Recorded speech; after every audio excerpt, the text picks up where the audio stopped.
communities across the country. Thank you very much. We're going to move to Mr. Lloyd. You have 5 minutes. Mr. Chair, and just before I start, I want to say I'll be splitting my time with my colleague.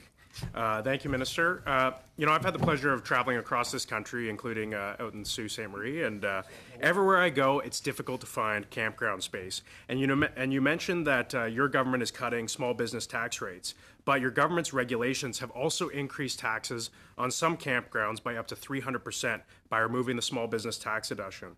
So how do you square your commitment to increase tourism by 21 million by 2021 when your government's policies have resulted in the shutting down of private campgrounds across this country?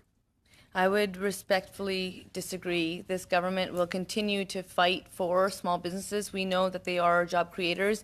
They create jobs in every single community. The Minister of Canada Revenue Agency has clearly stated that when it comes to the one-offs that you're referring to, they're working closely with them, and we will continue to do that. We want to ensure that we have a fair tax system that works for the very people that create jobs. We want to ensure that the small business tax rate works for small businesses because, once again, they are the backbone of the economy, and we are going to ensure that their voices are heard. But with all due respect, like you say you support small businesses, but your government's regulations are changing the definition of what is a small business. And you're talking about women entrepreneurs, and I had the pleasure of meeting with a young woman, a family woman from north of Calgary, and her small business, she has a campground that has 3 to 5 people involved, and they operate about 6 months out of the year during the summer.